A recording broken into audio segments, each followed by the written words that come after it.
하나님의 말씀 함께 봅니다. 요한복음 17장 17절부터 19절입니다.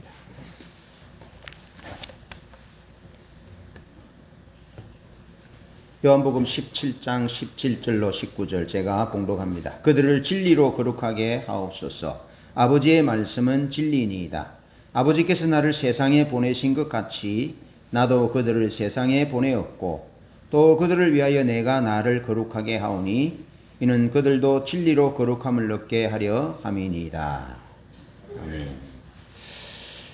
오늘은 진리와 성교의 공동체 교회라는 주제로 말씀을 나눕니다. 역사에 드러난 하나님의 목적은 선교입니다. 선교. 그래서 하나님의 선교를 위해서 한 개인을 택하시고 또 한 가문을 택하시고 기초를 놓으시죠. 큰 민족을 이룰 수 있는 약속을 주시고 하나님이 동행하시고 또 이끄셔서 애굽으로 가게 하셔서 애굽에서 고센 땅에서 단일 민족으로 큰 민족을 이룩하게 하셨습니다. 하나님이 그렇게 주관하셨어요. 성경을 자세히 들여다보면 사람이 살아가는 역사지만 하나님이 그 역사에 개입하셔서 마치 보이지 않는 손처럼 숨어 계시는 하나님 것처럼 그렇게 역사를 운행하고 주관하시는 모습을 보게 됩니다. 그래서 지난 시간에는 하나님이 개인을 선택하셔서 선교적 목적, 선교적 소명을 이루시는 부분들을 아브라함과 이삭과 야곱과 요셉을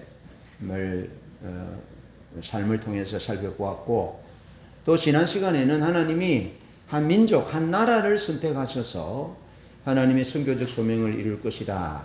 그런 말씀을 이스라엘 민족을 통해서 하나님의 목적을, 선교적 목적을 이루시는 그런 내용들을 살펴보았습니다. 오늘은 유대인과 이방인으로 구성된 교회를 선택하셔서 하나님의 역사, 보편적인 역사여 구원의 역사를 이루시는 그런 말씀을 나누어 보려고 그럽니다.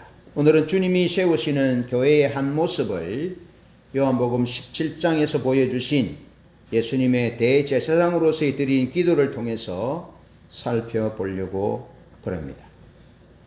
여러분, 우리가 익히 잘 아는 우리 교회가 지향하는 목적하는 방향이 예수님이 요한복음 17장에서 기도하신 교회상입니다. 네. 우리 교회가 지향하는, 목적하는, 나아가는 교회의 모습을 오늘 다시 설교를 통해서 한 번 더 말씀을 드려보려고 그럽니다. 그럼 왜 요한복음 17장에서 예수님이 기도를 통해서 이 땅에 세우기를 원하는 교회가 왜 이 시점에서 그것이 선포되어져야 하고 강조되어져야 되느냐 하는 겁니다. 그것은 교회의 주인은, 교회의 머리는 주님이시기 때문에 그렇습니다. 그래서 주님이 세우시기를 원하시는, 기뻐하시는 그런 교회가 아니면 그건 사람들이 모인 집단일 뿐, 친교 단체일 뿐 주님의 교회는 될 수 없기 때문에 그렇습니다. 자, 그렇다면 오늘 이 시대의 교회의 모습을 한번 살짝 들여다볼까요? WCC라는 이 교회 그 선교 단체, 세계 선교 협의회, 또 IMC라는 국제 선교 협의회. 그래서 오래 전부터 목사님들이나 교회가 WCC의 진영과 또 IMC의 진영으로 서로 협력하고 서로 사랑하는 이런 관계여야 되는데 서로 대립하고 나누이고 이런 행보들을 보여왔다라는 것이죠. 오래전부터. 그러면서 교회연합이라는 이름으로 모이지만 뭐 세계적인 기구를 비롯한 뭐 이 총회나 노회나 지역 사회의 어떤 연합회나 이런 부분들을 이제 간과하고 배제할 수는 없잖아요. 실제로 우리 마산이나 창원이나 기독교 연합회가 있고 뭐 여러 가지들이 있잖아요. 우리 경남 노회도 있고 총회도 있고 또 다른 교단 총회 뭐 사람 많잖아요. 그런데 그 모임들이 예수님의 이름으로 모이는 것이죠. 교회의 이름으로 모이는 것이죠. 교회의 이름으로 모여서 연합을 목적으로 하여 모인단 말이죠. 하나 되기 위한 목적을 모인단 말이죠. 그럼 오늘 본문 말씀해 보면 무엇으로 하나 되어야 되느냐라는 거죠. 무엇으로? 그런데 진리로 하나 되게 하옵소서라고 예수님이 기도하시잖아요. 그리고 교회는 복음으로 하나 되어야 되는 겁니다. 진리로 하나 되어야 되는 겁니다. 예수님의 십자가의 정신으로 예수님의 뜻으로 하나 되는 교회여야 하는데 지금 이 땅에서 추구하는 교회의 모습은 진리로 거룩해지는 교회보다는 그저 연합이라는 목적하에 진리의 구심점으로 모이는 것이 아닌 대화를 위해서 다른 종교와의 대화를 위해서 모이는 기독교의 정체성을 흐려버린 그런 연합의 모임이 추구되고 있다라는 거죠. 교회도 마찬가지인 것이죠. 복음 위에 세우는 것이 아니라 전통 위에 세우고 제도 위에 성도를 세우는 그런 교회의 모습으로 나아가고 있는 것입니다. 여러분 다시 거듭 여러분들에게 말씀드리지만 우리 교회는 권사는 없습니다. 왜? 성경에는 집사는 있는데 권사는 없어요. 우리 교회 원로 목사는 없습니다. 그냥 담임하고 제가 법에서 이제 20년이 지나면 원로 목사라는 제도가 있거든요. 그래서 교회에서 이제 투표해서 그 목사가 그 교회에 20년간 목회한 공을 인정해서 담임 목사가 현 지역에 계실 때의 급료의 70%를 돌아가실 때까지 지급하는 거죠. 명예이기도 하고 앞으로 살아가는 데 있어서 이제 교회가 예를 다하는 상당히 좋은 거죠. 아름다운 거죠. 우리가 연세 드신 부모님을 공양하고 공경하는 것처럼 교회가 그렇게 하는 것은 참 마땅하고 당연한 일이죠. 그런데 그런 제도는 성경에 제도적으로 만들어 놓지 않았습니다. 주님께서 명시하시지 않으셨습니다. 그래서 여러분들이 내가 교회 목회를 20년 이상 해서 원로 목사가 될 것 같다 하면 여러분들의 마음에 감동되는 대로 목사님 잘 살 수 있도록 그렇게 하시면 됩니다. 안 되면 또 하나님께 맡기고 그렇게 기도해 주시면 됩니다. 그런데 성경에 없는 것들을 자꾸 만들어서 조직화하고 제도화하고 전통을 만들어 가는 것입니다. 그래서 결국에는 인본주의가 팽배한 그런 교회가 되어버렸다는 거예요. 지금 현재의 교회의 조국 교회의 모습이 그렇다는 것입니다. 연합으로 모여서 어떻게 하면 하나님의 나라를 확장할까? 어떻게 하면 그리스도의 사랑을 전할까? 어떻게 교회가 진리의 토대 위에 서서 거룩한 교회로 하나 되어 나아갈 것이냐? 이러한 논의들에 대해서는 거의 없습니다.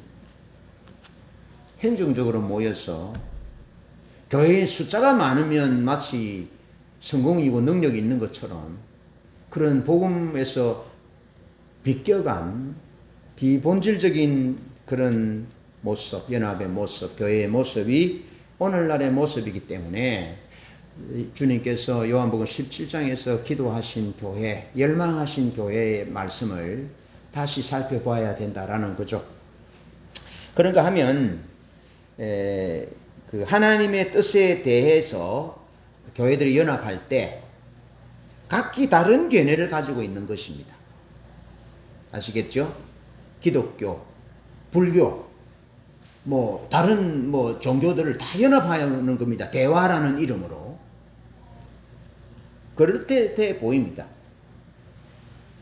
그런데 하나님의 뜻에 다른 견해를 가지고 있어도 풍성한 대화를 나눌 목적으로 다양한 형태의 교리와 체제를 모두 참된 교회로 수용하고 있다는 겁니다. 여러분, 교회라는 이름을 붙인 이단들이, 사이비 종파들이 많습니다. 신천지 교회, 하나님의 교회, 교리가 다릅니다. 완전히 하나님의 뜻과 다른 개념을 가지고 있습니다. 하나님이 왕이시고 주인이시지 않습니다. 삼일째 하나님을 주장하는 것이 아니고 양태론을 가르칩니다. 구약의 지파들을 접목해서 14만 4천이 핵심입니다. 성경은 14만 4천이 핵심이 아닙니다. 구약의 12지파가 핵심이 아닙니다. 사람이 핵심이 아닙니다. 성경의 핵심은 예수 그리스도입니다. 예수 그리스도를 믿음으로 구원 얻고 하나님의 나라가 현재적으로 임하고 우리의 인생의 죄와 모든 문제들이 끊어져서 영원한 생명을 누리는 하나님이 우리의 하나님이 되고 우리가 하나님의 자녀 되고 백성 되는 것, 그것이 목적이죠. 그런데 이게 변질되어 가는 겁니다. 약간 좀 비약되었지만 그런 다양한 형태의 교리와 체제를 모두 참된 교회로 수용한다면 복음의 배타성이 와야 되는 겁니다. 진리의 특징이 예수 외에는 다른 이로서는 구원을 얻을 수 없나니 천하 인간에게 구원을 얻을 만한 다른 이름을 우리에게 주신 일이 없다. 예수께서 말씀하시되 내가 곧 길이요 진리요 생명이니 나로 말미암지 않고는 아버지께로 올 자가 없느니라. 분명하게 주님께서 말씀하셨습니다. 그런데 이 주님이 말씀하신 절대의 복음, 배타성을 지닌 복음이 희석되는 겁니다. 오늘날의 교회들이 그런 것입니다. 복음이 증거되기보다, 예수가 증거되기보다는 사람의 어떤 지위와 사람의 영향력이 행사해서 인본적인 모습으로 돌아가는 그 교회가 아닙니다. 목회자를 비롯해서 교회 브레인에게 해당되는 당회원들의 사고 속에 그런 사고를 가지고 있습니다. 하나님을 두려워하지 않습니다. 아나니아 삽비라는 흥금 거짓말을 했다가 죽었는데 하나님의 영광을 가로채는 그런 일들이 비일비재함에도 그냥 넘어가는 것이죠. 그런 교회의 모습이라는 겁니다. 오늘날의 교회가 그렇다는 겁니다. 그러면서 교회가 성교적이지 않는 교회, 종말론적 관점에 서이지 않는 교회의 모습이 오늘날 우리가 경험하는 교회의 모습이라는 겁니다. 성교적이지 않는 교회. 교회는 성교적인 교회입니다. 하나님이 사람을 지으셔서 선교적 소명을 주셨고 수많은 선교사들을 보내셨고 그 선교사 중에 선교사가 예수 그리스도이십니다. 그리고 주님께서 오늘 말씀을 통해서 선교사를 파송하고 계시잖아요. 그래서 교회는 선교적 교회입니다. 그런데 교회가 선교적 교회이기를 포기할 때 그 교회가 더 이상 하나님의 목적을 이룰 수 없는 교회가 되는 것입니다. 그리고 교회는 종말론적 교회라는 것입니다. 종말론적 관점을 견지해야 한다는 겁니다. 여러분, 종말론적 관점이 뭐냐면 주님이 오셨고 죽으셨고 부활하셔서 성전하시고 다시 오실 거잖아요. 재림하실 거잖아요. 그래서 초림 예수와 재림 예수 사이에 지금 우리가 사는데 이 시대를 종말이다라고 말합니다. 말세지말이라고 말합니다. 왜? 예수님이 재림하시면 이 역사가 끝나기 때문에 그렇습니다. 그래서 우리는 그 열처녀 비유에서 마태복음 25대 열처녀의 비유에서처럼 또 양과 염소의 비유에서처럼 주님이 임하시면 우리가 현재의 모습으로 주님 앞에 서게 될 것입니다. 그게 종말론적 관점이라는 겁니다. 그러니까 내가 현재 어제까지 내가 예수를 믿었는데 오늘 아침에 내가 일어나서 예수를 부인하고 예수를 안 믿는다라고 불신의 모습으로 서 있다면 나는 믿음 없는 모습으로 주님 앞에 심판을 받습니다. 알겠죠? 내가 어제까지는 다 말씀대로 사랑하고 순종하고 사는데 오늘 내가 그 마음이 완전히 달라져가지고 누구하고 원수 맺고 누구하고 원수 맺고 그런 원수 맺은 모습으로 있다면 주님이 재림하신 날 나는 원수 맺은 모습으로 주님 앞에 서게 될 것입니다. 그런 의미가 종말론적 관점이라는 겁니다. 자, 그렇다면 종말에 일어날 하나님의 능력이 종말에 일어날 우리 하나님의 능력이 우리를 살리시고 우리를 회복하시고 우리의 잘못된 것들에 대해서는 심판하시고 정리하시고 하시잖아요. 그리고 종말에 일어날 하나님의 역사는 하나 되는 역사입니다. 회복되는 역사입니다. 이런 하나 되고 회복되는 역사가 무엇으로 하나 되느냐? 마지막 날에 이 땅이 하나 되고 회복되는 역사는 진리로 하나 될 것입니다. 예수로 하나 될 것입니다. 그 종말에 일어날 그 능력이 교회 안에 지금 현재 진리로 하나됨으로 나타나야 한다는 겁니다. 그것이 종말론적 관점이라는 겁니다. 주님의 교회는 주의 백성들은 다 선교적 관점과 종말론적 관점을 향하여 나아가야 하고 그걸 가지고 있어야 된다는 것입니다. 할렐루야. 그런데 지금의 교회는 그렇지 않다는 겁니다.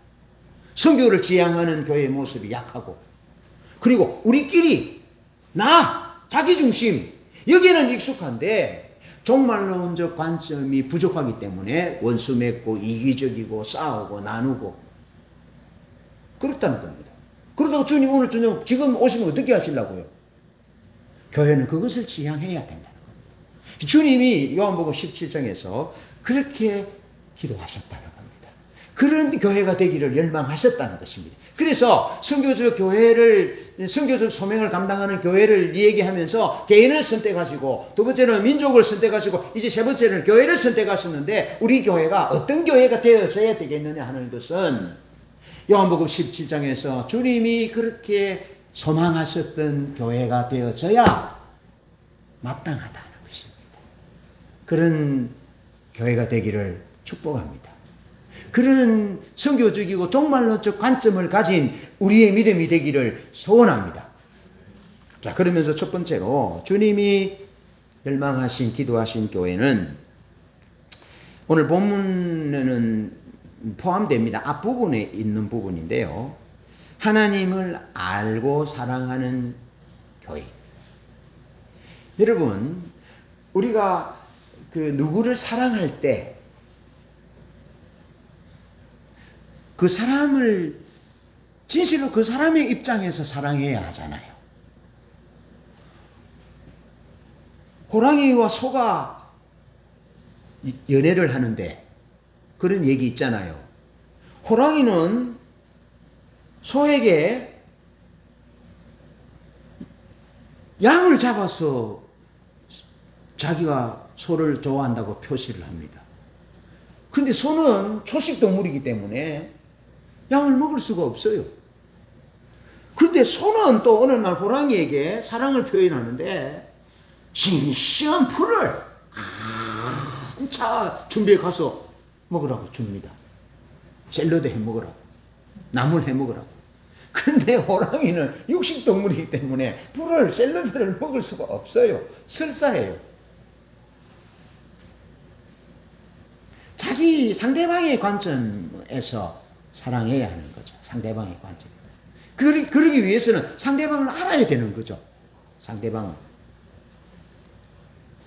어제 우리 아내와 이제 연속극을 보는데 할머니가 손녀딸 남자친구에게 따로 불러내가지고 가면서 얘기를 하는데 손녀딸 사랑이가 뭘 좋아하는지 제일 좋아하는 게 뭐냐고 물어보니까 말을 못하더라고.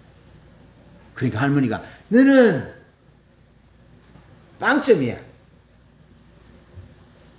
너는 내 손녀 사이로서는 떨어졌어. 그래 놓고 나중에는 뭐 갈비도 주고 뭐 통장도 집이 없다니까 청약 통장도 만들어 주고 그렇게 하더라고요. 상대방을 알아야, 상대방이 뭘 좋아하는지 뭘 싫어하는지를 알아야 상대방의 입장에서 사랑할 수 있잖아요. 그래서 주님께서 기도하기를 내 제자들은, 나를 믿는 백성들은 나를 믿는 천하 지구촌의 사람들은, 나를 믿는, 나를 따르는 내 교회의 백성들은 나를 사랑하는 교회여야 한다. 그런데 나를 사랑하기 위해서는 나를 알아야 한다. 그러니까 하나님을 사랑하는 것과 하나님을 아는 것은 같이 가는 거다. 그래서 주님을 알고 주님을 사랑하는 교회가 되기를 주님께서 기도하셨다. 열망하셨다. 하는 겁니다. 요 호세아 4장 6절에 보면 내 백성이 지식이 없으므로 망하는도다. 내가 지식을 버렸으니 나도 너를 버려 내 제사장이 되지 못하게 할 것이요 내가 내 하나님의 율법을 잊었으니 나도 내 자녀들을 잊어버리리라. 그렇게 말씀합니다. 하나님을 모른다는 겁니다. 이스라엘 백성들이 하나님을 몰라서 하나님을 사랑하지 못한다는 겁니다. 하나님을 모르니까 하나님 외에 다른 것에 절대성을 부여해서 바알과 아세라와 우상을 섬긴다는 겁니다. 하나님이 우리를 사랑하셔서 부부가 자녀와 가정이 행복한 삶을 누리기를 원하시는데 하나님을 모르니까 자녀를 몰래에게 받쳐서 태워 죽이는, 그래서 자녀를 제물로 바치고 복을 받고자 하는 그러한 잘못된 우상 숭배에 빠지게 된 것입니다. 뭐가 핵심이라고요? 하나님을 모르기 때문에. 하나님을 모르니까 하나님을 사랑할 수가 없어요. 하나님을 모르니까 하나님을 사랑하는 방법을 몰라요. 신약시대도 마찬가지입니다. 성경은 잘 아는데, 문자적으로는 잘 아는데 하나님을 모르니까, 하나님의 영광을 보지도 못하고 음성을 듣지 못해서 모르니까 바리새인들이 성경 박사님인데도 불구하고 하나님을 믿지도 못했고 하나님을 사랑하지도 않았다는 것입니다. 그래서 하나님이신 예수 그리스도를 오히려 자기들이 정해놓은 플랫에 맞지 않는다고 해서 핍박하고 예수님을 죽였던 것입니다. 하나님을 모르는 것이 이처럼 슬픈 결과를 가져오게 된다는 거죠. 그런데 이런 호세 6장 4장 6절의 말씀은 이스라엘 백성들이 하나님을 몰라서 망하는 것도 있지만 제사장들이, 그 당시에 제사장들이, 예언자들이, 선지자들이 하나님의 입이 되어야 하는데, 알겠죠? 하나님의 입, 하나님의 나팔수, 파수꾼이 되어야 하는데, 그래서 잘못 가고 있는 자들이 제대로 갈 수 있도록, 길을 잃은 자들이 길을 찾을 수 있도록 하나님의 입이 되어야 하는데 하나님을 알지 못하니까 하나님의 입을 대신하지 못하는 것입니다.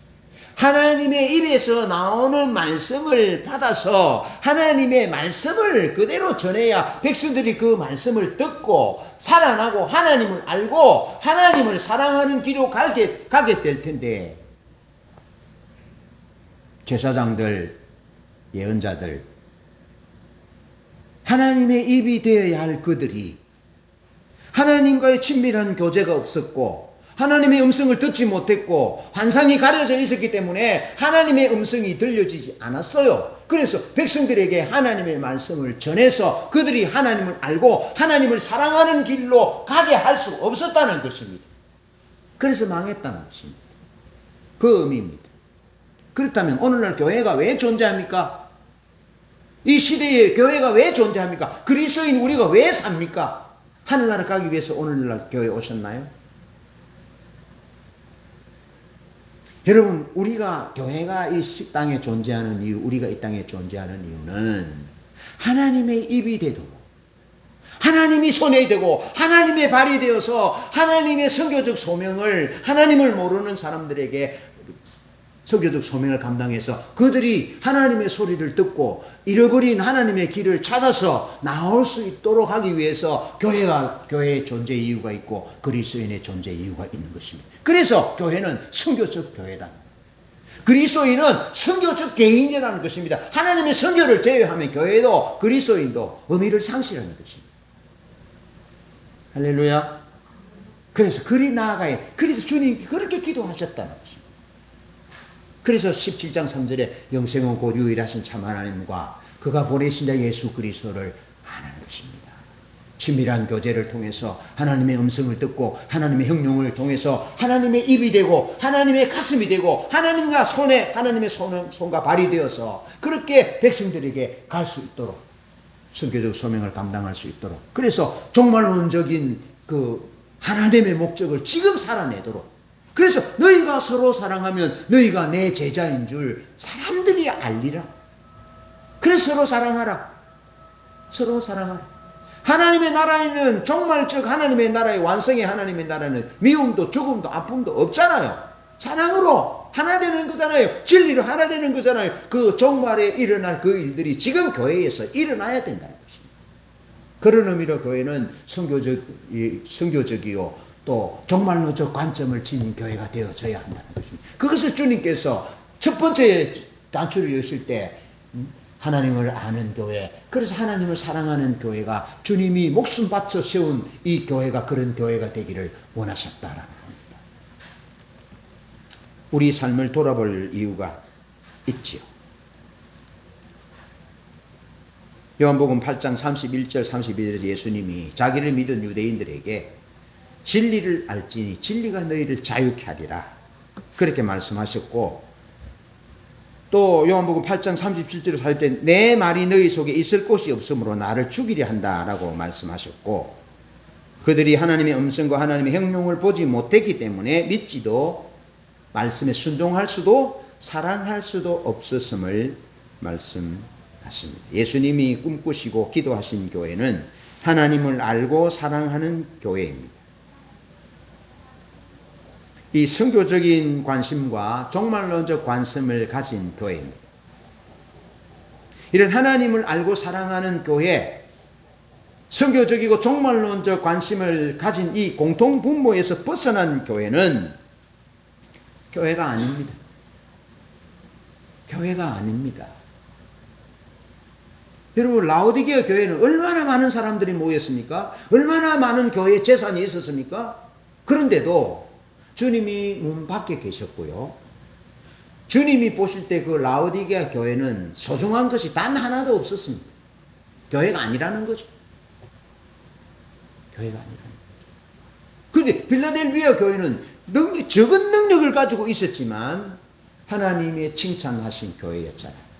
이 하나님을 알고 사랑하는 교회, 선교적인 소명과 종말론적인 관심을 가진 이 공통분모에서 벗어난 교회는 교회가 아니라는 겁니다.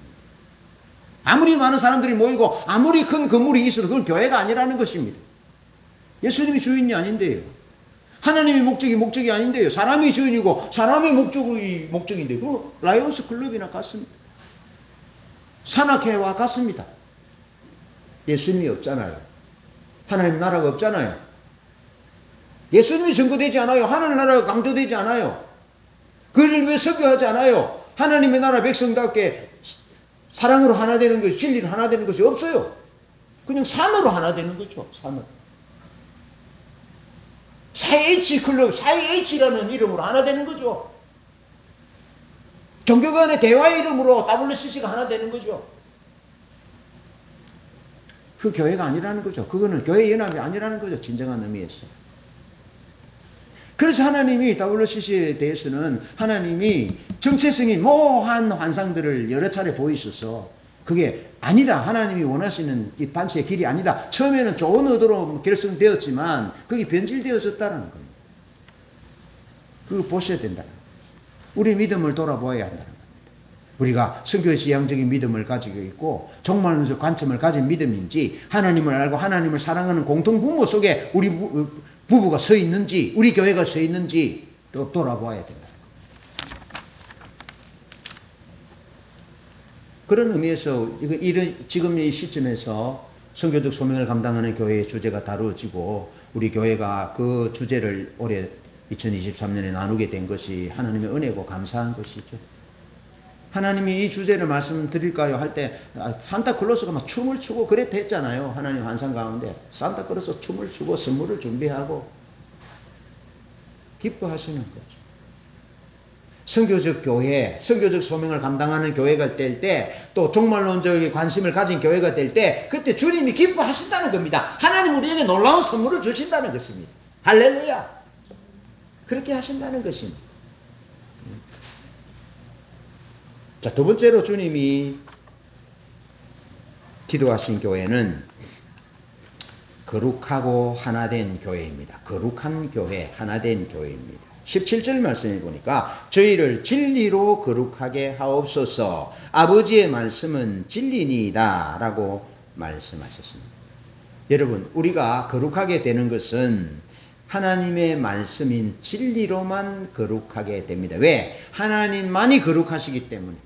하나님만이 독점적으로 거룩하시고 하나님께 드려지는 모든 것, 하나님에게서 나오는 모든 것, 그것만이 파생적으로, 하나님에게서 나오는 것은 독점적인 거룩함이요, 하나님께 드려지어서 하나님과 연합되고 하나 되는 것은, 하나님이 받으시는 것은 파생적 거룩을 도출하는 거죠. 그래서 거룩은 하나님께만 해당되는 단어입니다. 카도시라는 단어입니다. 하나님에게만 거룩이 해당됩니다. 사람은 거룩하지 않습니다. 아무리 예쁘고 아무리 명품 옷을 입고 아무리 목욕을 하고 아무리 해도 사람은 거룩하지 않습니다. 사람은 부패한, 그 마음이 부패한 하나님을 떠난 죄인인 것이죠. 죄인이 거룩하신 하나님의 피에 젖을 때 거룩하게 되는 것입니다. 거룩하신 하나님에게 받아들여질 때, 성령으로 임할 때, 충만할 때, 하나님이 주셨던 말씀에 순종할 때, 그렇게 접해질 때, 붙어질 때, 그때 거룩하게 되는 것입니다. 그래서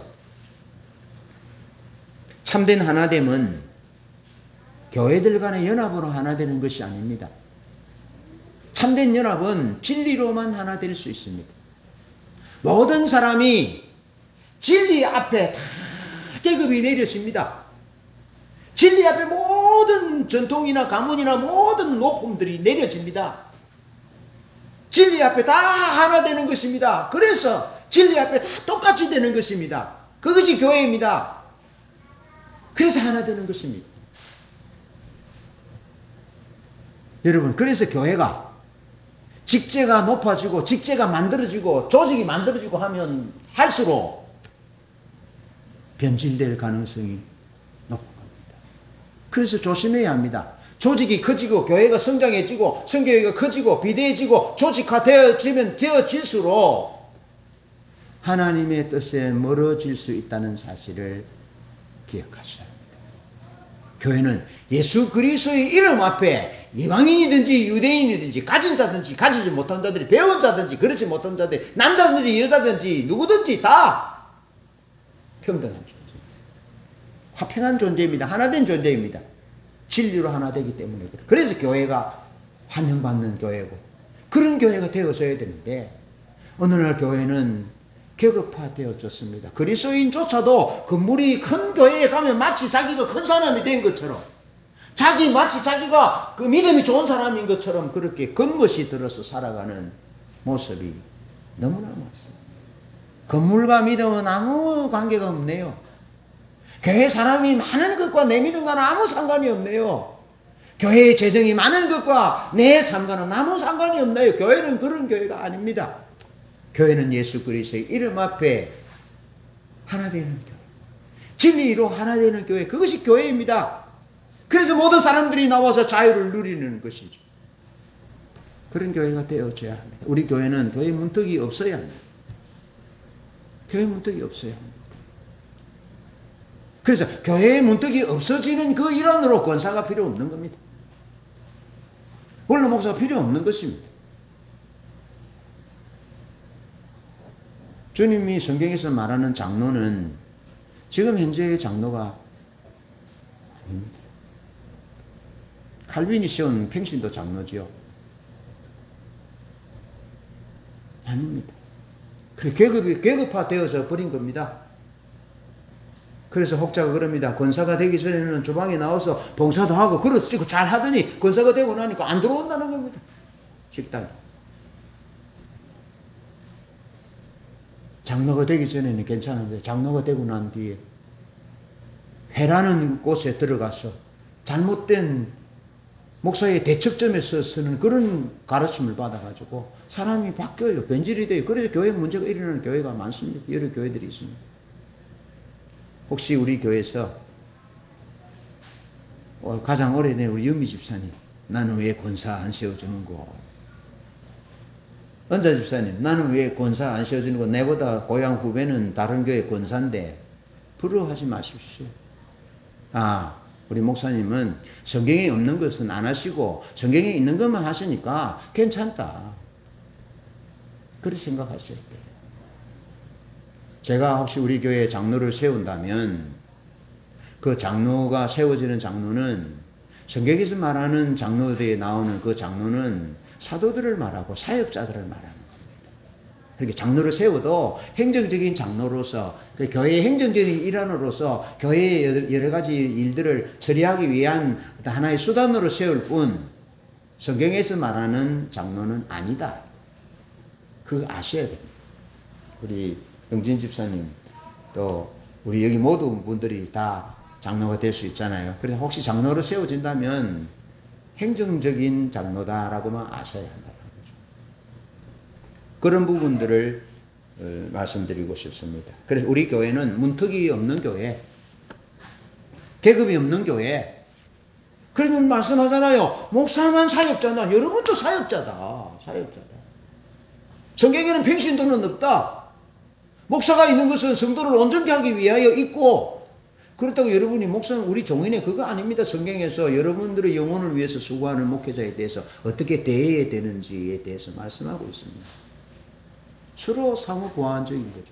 주님이 교회를 위하여 몸을 주신 것 같이 하신 것처럼 또 교회는 주님에게 복종하여야 되는 그런 관계가 주님과 성도의 관계고 또 목자와 성도들의 관계라는 거죠. 그런 교회로 나아가야 한다는 거죠. 그런데 어떻게 그게 가능하냐? 그것은 진리로 하나 되는 것입니다. 진리로. 진리로 거룩하게 되는 것입니다. 그래서 하나님을 외우기 쉽습니다. 교회, 주님이 원하시는 교회는 하나님을 알고 하나님을 사랑하는 교회. 하나님을 알고 하나님을 사랑할 때 거룩해지죠. 그죠? 그래, 거룩해질 때 비로소 하나가 되는 겁니다. 그러니까 거룩함이 하나됨보다 앞서는 겁니다. 그래서 성부 하나님이 거룩하시고 성자 예수님이 거룩하시고 성령 하나님이 거룩하시기 때문에 삼위일체 하나인 것입니다. 만약에 보십시오. 성부와 성령은 거룩한데 성자가 거룩하지 않아요. 그럼 하나 되지 않는 것입니다. 왜 교회가 나누어지고 분열되나요? 교인들의 마음들이 나누어지나요? 진리로 거룩하지 않기 때문에. 진리로 거룩하여 하나님 중심으로 거룩할 때만이 진실로 하나가 되는 겁니다. 진짜 믿음이 순백한 믿음이 모든 사람이 순백한 믿음으로 서면 주님만 높임받기 때문에 다 하나가 되게 되어 있는 것입니다. 하나가 되기 때문에. 그래서 여러분 초대 예루살렘 교회에서 안수집사를 세울 때 기득권을 가진 유대인들이 다 포기합니다. 안수집사의 이름들이 스데반, 브로고로, 니골라 비롯한 그 이름들이 다 이방인의 이름들입니다. 양보했다는 거죠. 진리로 거룩하게 진리로 하나 되었기 때문에 그게 가능하다는 거죠. 그런 교회가 되어져야 하는 거죠. 그러면서 에베소서 2장에 보면 주님께서 말씀하십니다. 전에 멀리 있던 너희를 그리스도께서 너희를 그리스도의 피로 하나 되게 하셨다. 가까워지게 하셨고 그는 우리의 화평이신지라 둘로 하나를 만드사 중간에 막힌 담을 허시고 십자가로 이 둘을 한 몸으로 하나님과 화목하게 하시고 원수된 것을 십자가로 소멸하시고 둘이 한 성령 안에서 하나님 아버지께 나아감을 얻게 하려 하심이라 라고 말씀하셨습니다. 진리이신 예수님을 통해서 진리의 말씀이신 성경 말씀을 통해서 우리가 거룩하게 되고 비로소 하나 되게 되는 것이죠. 19절 말씀을 보면 예수께서 교회를 위해서 거룩하신 하나님의 뜻에 죽기까지 복종하심으로 제자들을 거룩하게 하셨고 또 이 진리와 거룩으로 하나 되게 하셨다는 것입니다. 주님이 죽으심으로 제자들이 하나님 아버지와 하나 되게 하신 것처럼 우리가 주님의 말씀 앞에 순복하고 그래서 거룩해짐으로 우리가 하나 되는 것입니다. 화목하게 하신 직책을 지키는 것입니다. 진리로 거룩하게 되고 거룩으로 하나 되는 교회가 되기 위해서 기도해야 합니다. 더 말씀 앞에 머물러야 하고 말씀의 방망이, 말씀의 검, 말씀의 불로 우리를 태워서 우리 교회가 모든 계단이 없어지고 턱이 없어지고 모든 직분과 모든 계급들이 없어지고 진리만으로 거룩해지고 진리만으로 하나님의 십자가의 사랑만으로 하나 되는 교회가 되게 하여 주십시오. 그렇게 기도해야 합니다. 끝까지 그런 교회가 되어줘야 합니다. 마지막 교회는 선교적 교회입니다. 선교적 교회.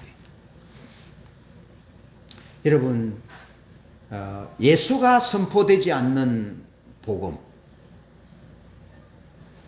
하나님의 나라가 강조되지 않는, 전파되지 않는 선교, 그 의미가 없습니다.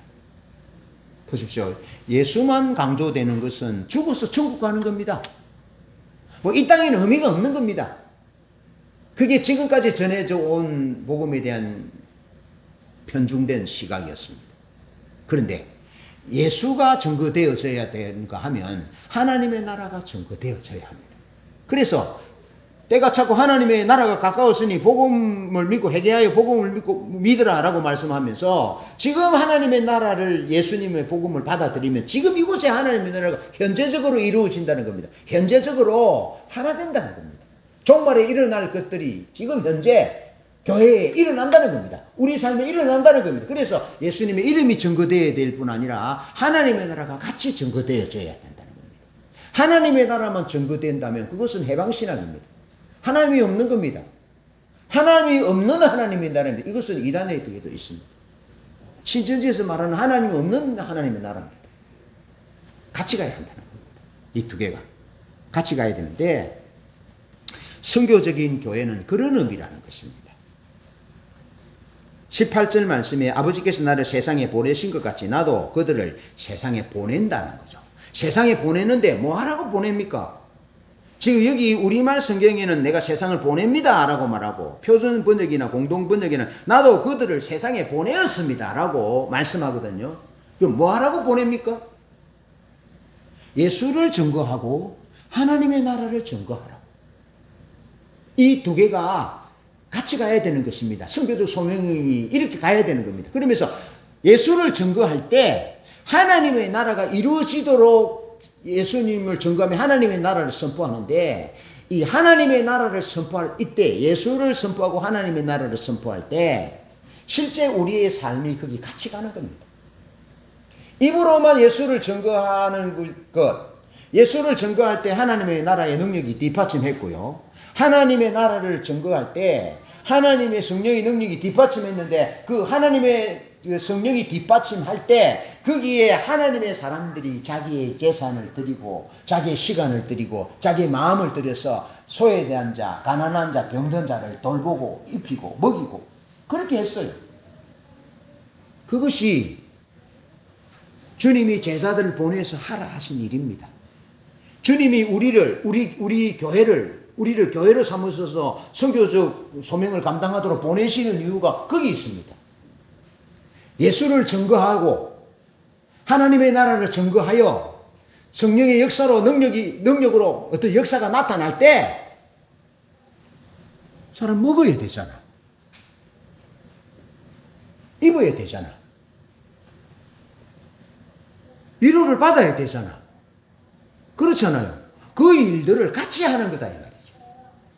그래서 거기에 물질도 필요하고 시간도 필요하고 함께 하는 것도 필요하고 위로가 필요하고 그 일들을 같이 하고 같이 가는 것이 선교적인 교회라는 거죠.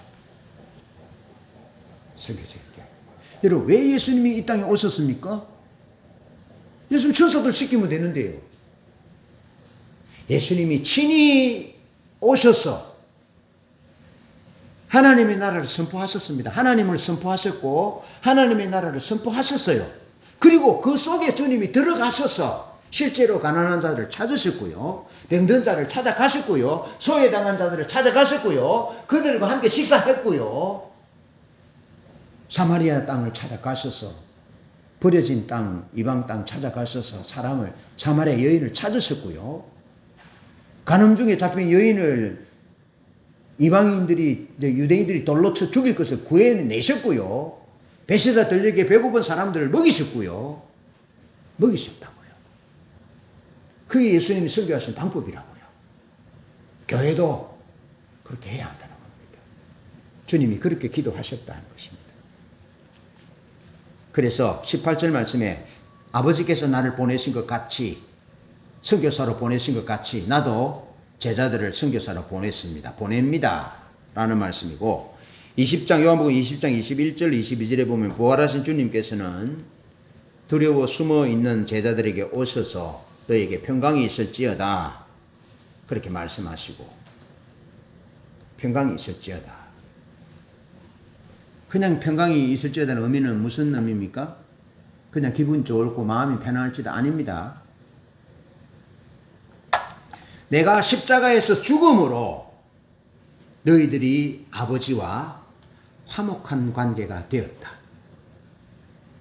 그래서 내가 십자가의 죽음으로, 부활함으로, 성경 말씀을 성취함으로 하나님과 너희 사이에 샬롬이 주어지게 됐다. 그런 의미입니다. 아시겠죠? 그리고 우리가 가서 평강이 있을지어다 라고 말할 때 그 상대방은 예수를 믿어 하나님과 화목된 자들입니다. 그들에게만 샬롬이 적용됩니다. 그냥 안 믿는 사람에게 평강이 있을지다 아닙니다. 아닙니다. 내가 아버지의 말씀에 순종하여 아버지와 내가 하나 된 것 같이, 샬롬이 형성된 것 같이, 내가 죽음으로 내 죽음을 받아들이는 제자들이 아버지와 샬롬의 관계가 되었습니다. 그것이 선교라는 겁니다. 주님께서 그렇게 말하고 있습니다. 그러면서 아버지께서 나를 보내신 것 같이 나도 너희를 보내노라. 뭘 위해서 보냅니까? 샬롬을 위해서 보내는 겁니다. 그래서 선교적 소명을 위해서 보내는 것입니다. 그것이 선교인 것입니다. 그냥 먹고 살기 좋게 해주고 복지를 잘 해주고 그저 도덕적으로 잘 살고 그게 아닙니다.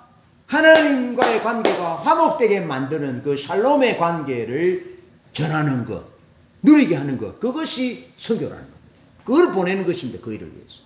그러니까 물질을 주고 병을 고치고 하는 것은 이 샬롬을 주기 위한 하나의 수단인 것입니다.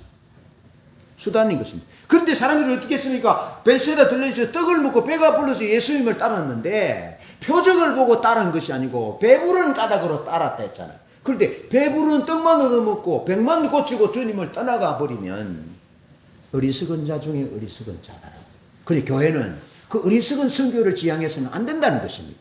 교회는 주님이 원하시는 샬롬을 전하는 선교가 되어져야 합니다. 그러면서 아버지께서 나를 보내시니까 나도 너희를 보낸다. 그 목적을 위해서 보낸다. 그러면서 저희를 향해서 숨을 내쉬며 성령을 받으라. 이 일은 어떻게 가능하냐? 성령의 능력으로 가능하다는 것입니다. 성령님께 순종함으로 가능하다는 것입니다. 마태복음 28장에 또 사도행전 1장 8절에 너희는 가서 모든 족속으로 제자를 삼고 아버지와 아들과 성령의 이름으로 세례를 주고 내가 너희에게 분부한 것을 가르쳐 지키게 하라. 성경의 명령입니다. 그러면서 사도행전 1장 8절에 오직 성령이 너희에게 임하시면 너희에게 권능을 받고 예루살렘과 온 유대와 사마리아 땅 끝까지 이르러 내 증인이 되리라. 증인이 되는 것이 무엇입니까? 샬롬을 주는 겁니다. 샬롬을 받게 하는 것입니다. 말씀을 정리합니다. 교회를 올바르게 이해하려면 반드시 선교적 관점과 종말론적 관점을 동시에 가져야 합니다. 교회를 올바르게 이해하려면 교회의 존재 이유는 하나님의 선교적 소명을 감당하는 것임을 기억해야 합니다. 교회의 현재의 모습은 지금 이 땅의 문제를 도피처인 천국으로 감으로 해결받으려 하는 것이 아닙니다. 그렇게 가르쳐서는 안 됩니다. 현재 이 땅 우리의 문제는 우리가 죽어서 천국 가면 다 해결된다, 그렇게 가르쳐서는 안 된다는 것입니다. 종말에 이른 날 하나님의 회복의 역사가, 하나님의 역사가 앞당겨져서 종말의 능력이 예수 그리스도 안에서 현재 하나님의 교회 안에서 하나님의 백성들 사이에서 하나 되는 모습을 보여줘야 한다는 것입니다. 분열과 자기 교회 중심에 사로잡힌 교회의 문제를 해결하는 길은 교회가 선교적인 동시에 종말론적 관점을 품는 데 있습니다.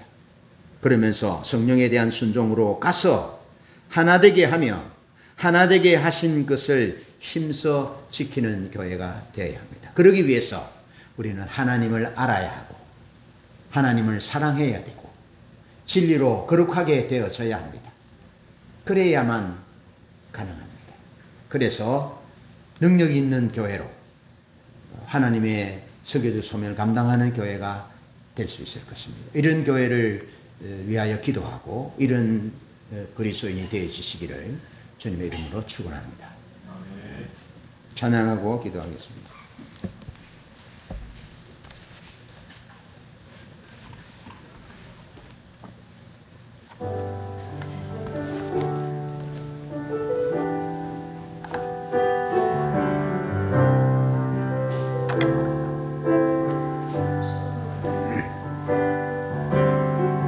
죽음보다 강한 사랑, 나를 향한 주님의 사랑, 거룩하신 하나님 아들, 이 죄인 위해 죽으셨네. 생명 부어주신 사랑, 나를 향한 주님의 사랑, 나도 주 위해 모두 드리리, 내 삶 모두 부어드리리.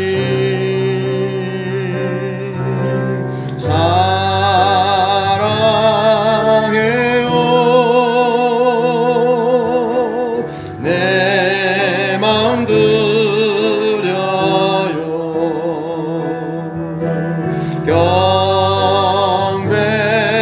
경배해요. 내 삶을 드려요.